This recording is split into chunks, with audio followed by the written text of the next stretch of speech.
Well, hi everybody. How you doing out there? We're all doing better, huh? I know I feel a lot better, and I'm sure you do too.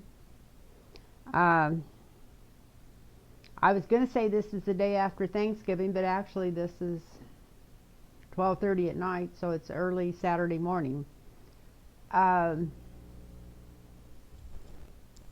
I uh, I hope you're all doing great. I hope you're all doing better and getting rid of some of your stress and just kind of chilling.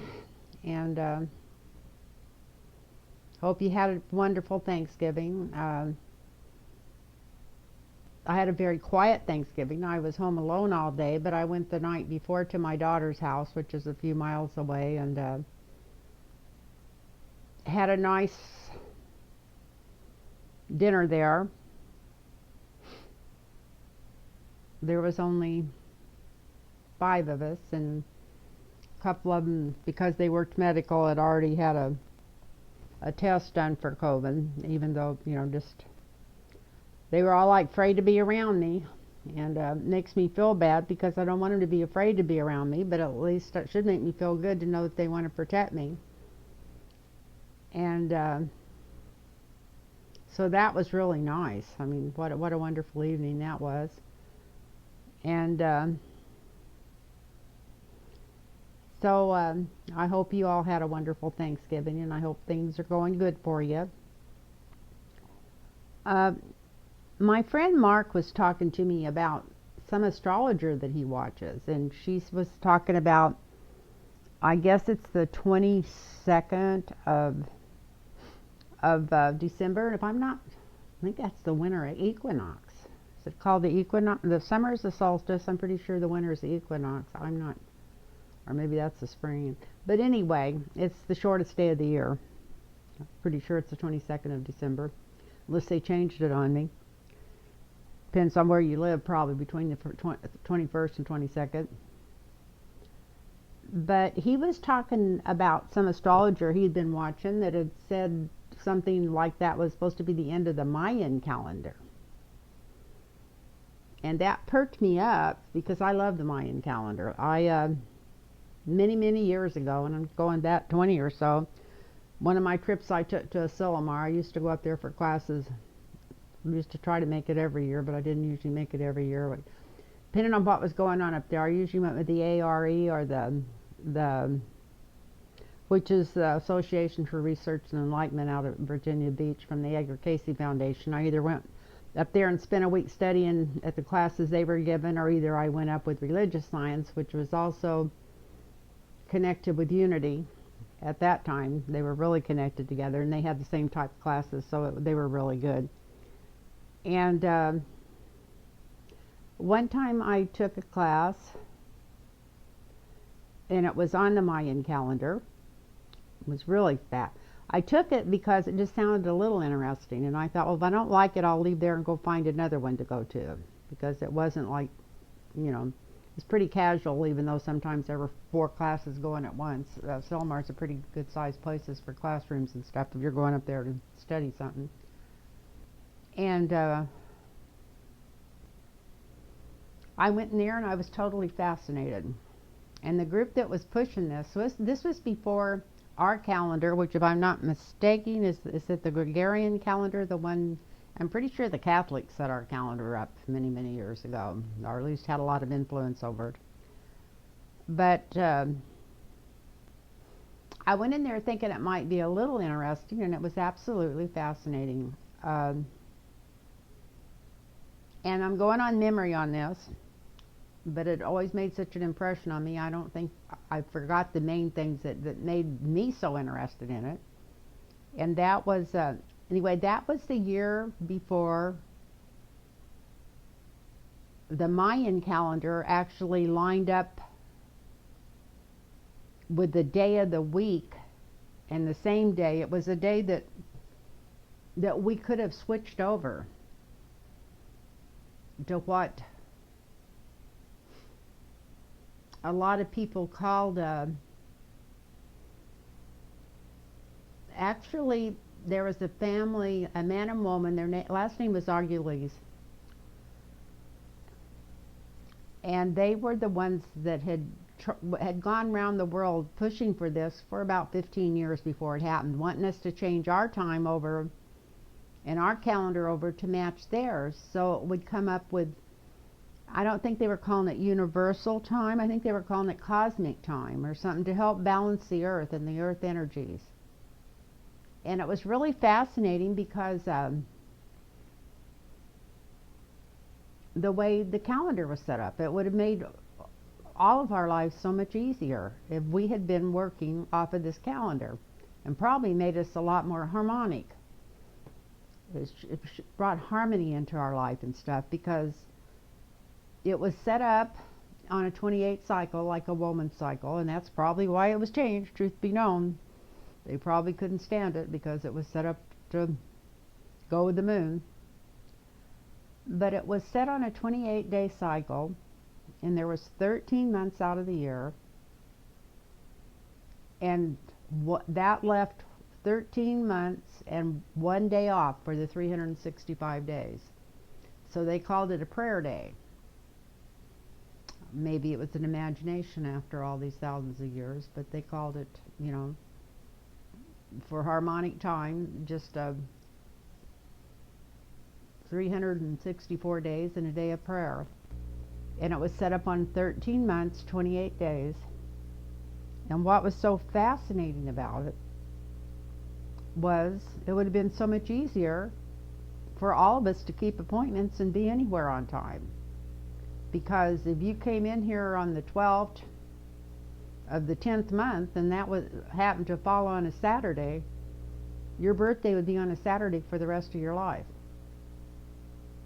And that sounds silly, but it would be so much easier. Like if you had an appointment to be somewhere on Tuesday, say Tuesday was the 7th day of the month out of the 28 days. Well, Tuesday was always the 27th. So if you knew that, you not only knew what day it was of the week, you knew what day of the month it was by when your appointments were, when they were set up. And it went, like I said, for 13 months and 1 day off with prayer. And it went right along with the moon. So we also might have been more attuned to nature that way. Had our calendar been set up with the moon, we probably would have learned more about the universe earlier in life. And it was just, like I said, I went to that class on a fluke thinking it might be interesting, and it was absolutely fascinating. And of course the next year was when it came up where the calendars crossed each other and came out where it could have been switched. Actually, we could have switched to that time. And it was so, the ideal of it was so fascinating that I was sad that we couldn't switch, because of course, you know, we know that we're not going to. But there was a big push to switch it. I'm sure that some of you out there that are whatever, that studied this stuff for years, would remember that. So anyway, I hope that didn't bore you, but it was fascinating. So my friend Mark asked me, he says, would you read on the 22nd of December and see if something's going to happen? Because I guess some of these astrologers and stuff he's been watching have said that it might be a profound date or a profound time, or I don't know. I haven't watched them read on that day, so I don't know what they were talking about, but it wouldn't hurt. Let me pull some cards on it, and we'll just see what we'll see if anything comes up profound about it. Profound in my readings, I doubt that, but that's not what you know what I mean. Unusual. Let's see about unusual. And by the way, my name's Lynn, if you've never watched this channel before, and please push the join button if you're watching, if you like it at all, because I could use all the help I can get here. Thumbs up are wonderful too. But so let's see what's going on in this is the 22nd of December.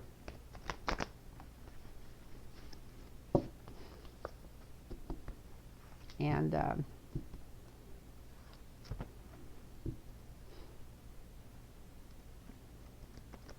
I remember back in 1962, I think it was, when my daughter was born, there was supposed to be some alignment that was really something.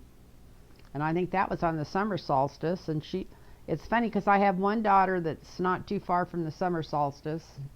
She's June 10th, and the other daughter's December 19th. So they're both close to the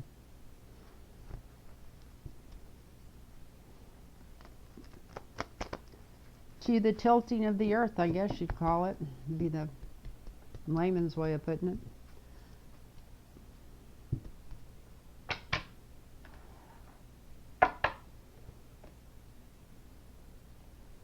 So December 22nd. December 22nd. And I hope you're all doing great out there. I hope we're all doing a little better. Don't know. It's going to take a while to see, but anything's when you get rid of the boogeyman and the monster, it's always better.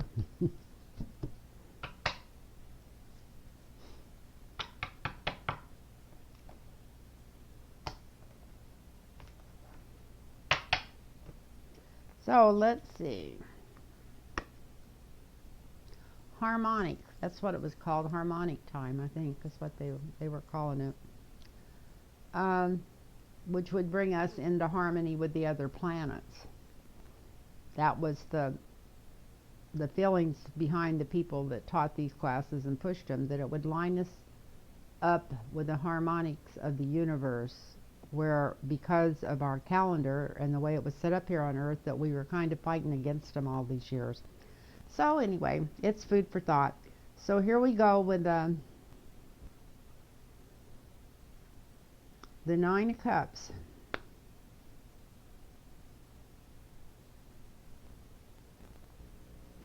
Could bring more love into our life. Bringing us in, you know, I've heard that that's also entering us into the age of Aquarius, but it doesn't happen like a lion. Like they say, March comes in like a lion, goes out like a lamb, or whatever. But it might be the slow beginnings, and it looks like it's going to bring wisdom and well-being to anybody that wants to open up their mind to this new Aquarian age.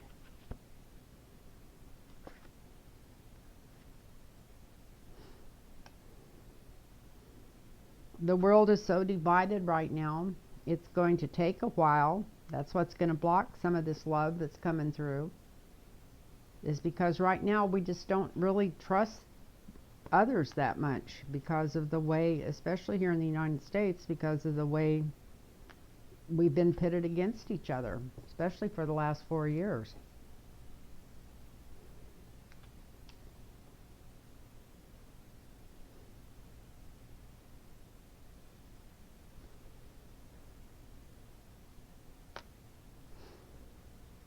The foundation of this is the Page of Cups.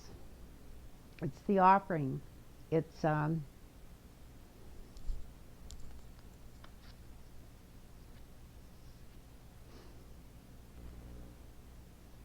offering us opportunity to grow if we choose to.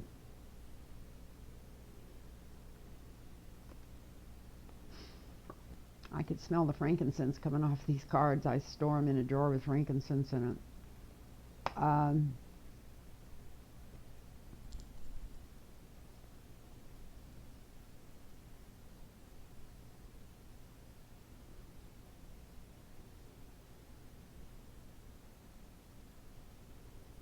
We got the moon up here, and I'm going to tell you what it was saying to me when I turned it over. I think there's going to be a revelation, some stuff, some light brought maybe to some things that were already stored in museums, things that have already been found and uncovered. Maybe something to do going back even as far as Atlantis. I know this is starting to sound far-fetched, but I'm getting a feed through here. There's going to be some secrets revealed. Something that's kind of been put on a time clock for a long time that might shed some answers on our past and maybe how ancient this world really is.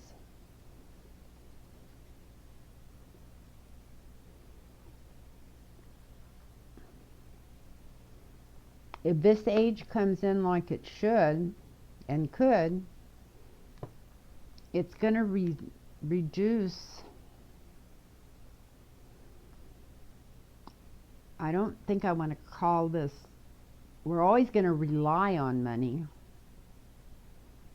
but it's going to reduce the love so much for things, for worship of wealth, for kind of make us stop and take another look at what could be instead of what we are creating here on earth. And everything going on earth here, we as humans are creating it with our thoughts and feelings and deeds every day.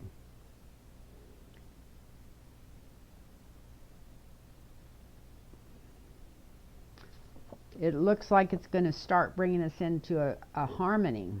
And wouldn't that be wonderful if it could start in our politics? I don't know if we could possibly go that far. But it looks like it might help make the earth get more harmonious with this new energy coming in.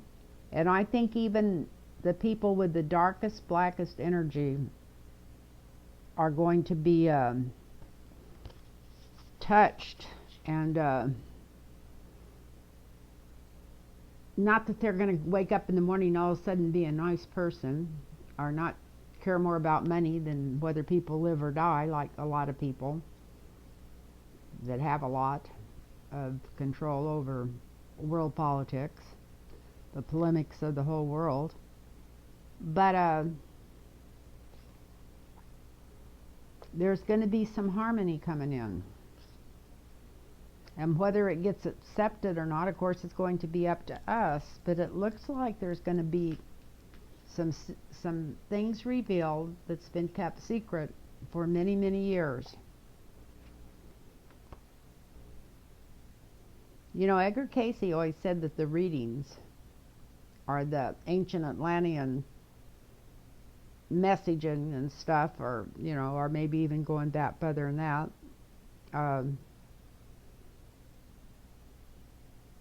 Trying to think of what it's called, Sumerian, the early Sumerian writings and stuff that they found, which is they think is the oldest they've ever found, that there's records in 3 different places of that, 3 different parts of the world. And they're still not, if they have been found, they don't know what they've got a hold of. You know, a lot of that in the Dead Sea Scrolls, it took them forever to start interpreting them, and they're still interpreting them. But anyway, there's some harmony coming in.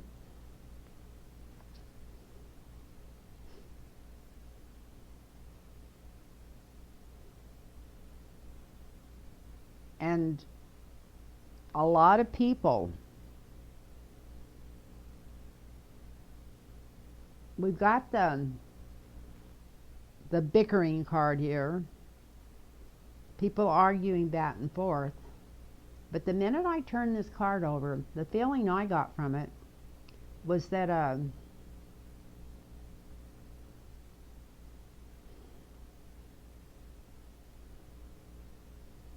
this energy is going to feel really good to people that's been trying to attune to a higher energy most of their lives and working on this and studying on it. It's going to feel very comfortable for them.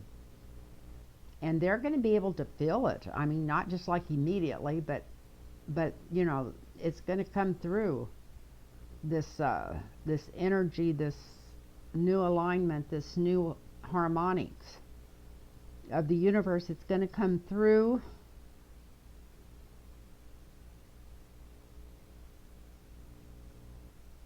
and make a lot of people here on earth feel more comfortable. And feel more comfortable even in their own skin than they ever have before. But it's also going to cause a lot of discontent as the old falls away. And it will fall away, not without a fight. But this looks like this is more of a matter of polemics instead of wars. Of course, polemics start wars, but let's hope that this is just the bad energy going down, the good energy coming up, and a lot of people being comfortable with it and some people being not comfortable with it.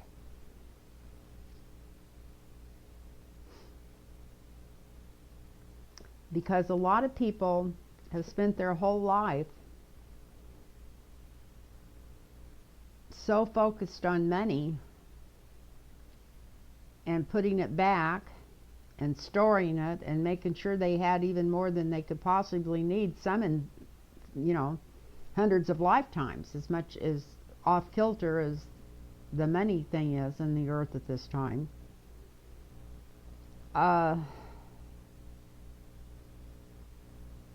And other people have just worried about putting it back. And I feel like as this harmony comes in and the goodwill starts to spread, that it's going to be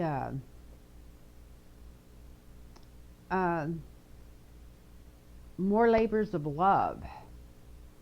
What people will be doing to provide for themselves is going to be more labors of love than they'll start doing something. You know, you've always heard that, do something you love and then you end up making money, and that works. It worked with these cards a little bit for me. I'm not making a lot of money, but I did get my channel monetized. You know, it's not that busy a channel, but every little bit helps.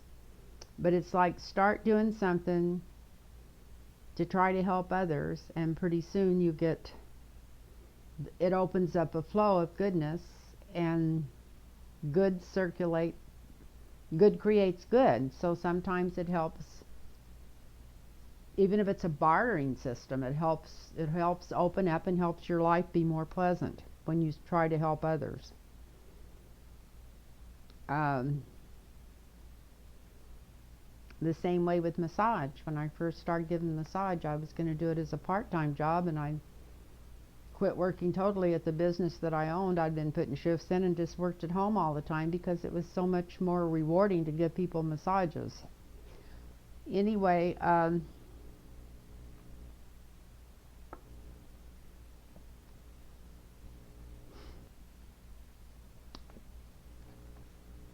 I've heard that there could be disruptions on the earth, but if they are, it's not going to be like it just hits here on the 22nd or anything. And this is the Ace of Cups telling everybody not to be afraid no matter what they've heard. It's not that there's a bunch of bad stuff coming through. It's just an age. It's the end of one age and going into another age, and there is going to be earth changes, but there's going to be earth changes whether we go from one age to the other or not, especially at this late time, finally starting to try to take care of the planet.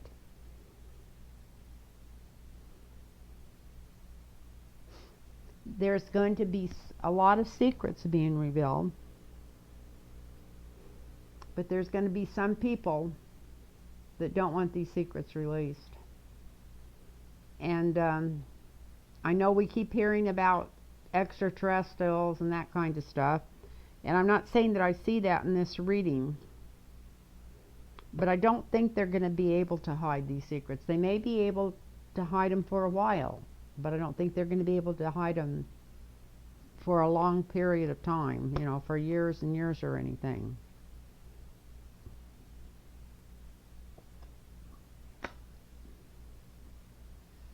So,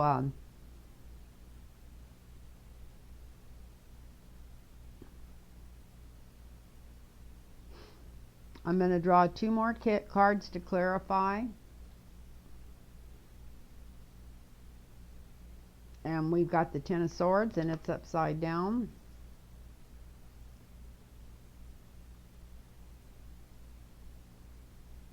And we've got Temperance, which was also upside down. Maybe all these cards are upside down. Yeah, it looks like I flipped them over. But anyway, for people that don't want to get into attunement, they're not going to be as comfortable with this new energy. They're going to feel a lot of discomfort, and a lot because they don't want change, and they don't want new ideas or new.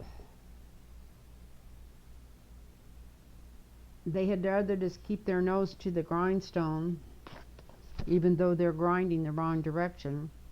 and see what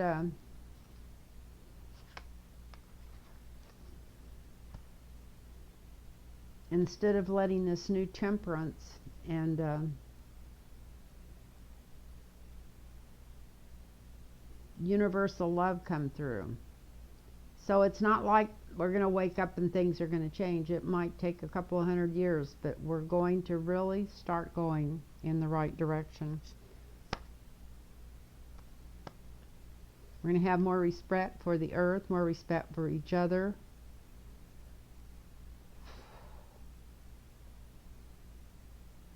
And more importantly, more respect for ourselves. So that's what I get out of that. That may not have been interesting to some people that are interested in politics, but that's what I'm doing for that one. And then I've got some other things that I've written down here.